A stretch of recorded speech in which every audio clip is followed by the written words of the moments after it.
Mad for each other show చూస్తున్నారా? ఎలా అనిపిస్తుంది మీకు? చూస్తున్నానండి.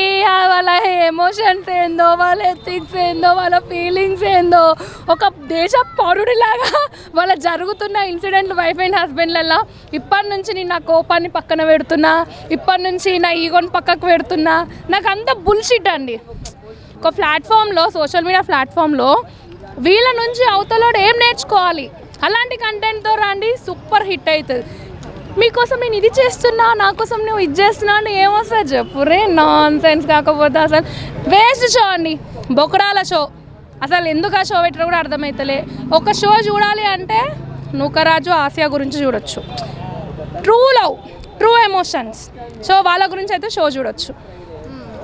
సో ఇప్పుడు వాళ్ళిద్దరికే టార్గెట్ చేసినట్టు వాళ్ళిద్దరికే ఎక్కువగా తిట్టడం, టాస్క్లో కూడా వాళ్ళనే కించపరచడం అలా చేస్తున్నారు కదా, మరి దానికి మీరు ఏమంటారు ఆశ వాళ్ళని? పడ్డోడు ఎప్పుడు చెడ్డోడు కాదు. 10 మందిలల్లో మనం గెలవాలి అంటే మనం అట్లీస్ట్ 9 సార్లు పడాలి, 10వ సార్లు ఇవ్వడానికైనా సరే. సో అక్కడ ఆసియా నూకరాజ్ చేస్తుంది కూడా అదే. పడ్డంలో తప్పు లేదు. ఎప్పుడు నేను పడ్డా కదా అని చెడ్డవాడు అనుకోకు. వన్స్ నువ్వు ఒక్కసారి నిల్చో తొడగొడదామంటే వద్దు, ఆడపిల్లని అయిపోయినా. You are the win. నీకే టైటిల్ నూకరాజ్ అన్న, ఆసియా నీకే.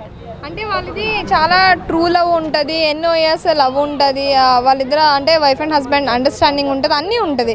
ఇప్పుడు అక్కడికి వెళ్ళి ఏమైనా కొలాప్స్ అయ్యే విధంగా ఏమైనా అవుతుంది అంటారా ఈ షోలకి వెళ్ళి? అంటే అండి, ఒకటి వాళ్ళ మ్యూచువల్ అండర్స్టాండింగ్తో వాళ్ళకి ఏముందో తెలియదు, కానీ అక్కడ నేను ఏదో సాక్రిఫైస్ చేస్తున్నా, నేను ఏదో చేస్తున్నట్టు వాళ్ళ ఈగోస్ సాక్రిఫైస్ చేస్తారంట.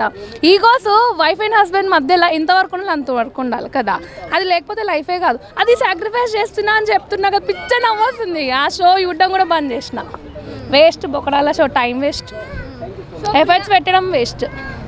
సో ప్రియాంక జైన్ వాళ్ళు ఉన్నారు కదా, ఆ పేరు మీకు ఎలా అనిపిస్తుంది? అసలు వాళ్ళ గురించి అడగకండి, చెప్పాలంటే సోది. అందులో ఆ లస్క్ తప్ప ఏం లేదు అందులో, అంతే. సో మీ ఫేవరెట్ ఎవరు అందులోని? ఆసియా నూకరాజు. వాళ్ళు కాకుండానా Nataraj master and his wife, they all pretty. వాళ్ళ మీద కూడా ఫుల్ నెగిటివ్ ఉంది కదా. ఉంది, బట్ నాకేందంటే అందరిలో ఓవర్ చేయట్లా. ఎక్కడి వరకు ఉండాలి, ఎంతవరకు కంటెంట్ ఇవ్వాలి, ఎంతవరకు బయటికి రావాలి అనేసి అయితే వాళ్ళకు ఒక ఐడియా ఉంది. సో దాన్ని క్యారీ ఫార్వర్డ్ చేస్తారు. సో ఇప్పుడు మీరేమో వేస్ట్ షో అంటున్నారు, ఇది ఎందుకు పెట్టారు అని చెప్పి అంటున్నారు, కానీ చాలా మంది ఎంటర్టైన్ ఫీల్ అవుతున్నారు ఈ షో వలన. దాని గురించి మీరు ఏం చెప్తారు? వస్తుంది ఏమని ఎంటర్టైన్మెంట్ ఫీల్ అవుతున్నారు చెప్పండి. కొన్ని ఏం మెసేజ్ ఇస్తారు? సో ఒక బయట ఆడియన్స్కి మీరు ఈ మెసేజ్ ఇస్తారంటే, అంటే బిగ్ బాస్ లానే ఉంది, బిగ్ బాస్ ఎంత ఎంటర్టైన్మెంట్ చేసిందో ఇది కూడా అంతే ఎంటర్టైన్మెంట్ చేస్తుంది అంటున్నారు. లేదు, బిగ్ బాస్లో ఒక మెసేజ్ అయితే బయటకు గట్టిగా వస్తుంది. ఫుడ్ వాల్యూ తెలుస్తుంది.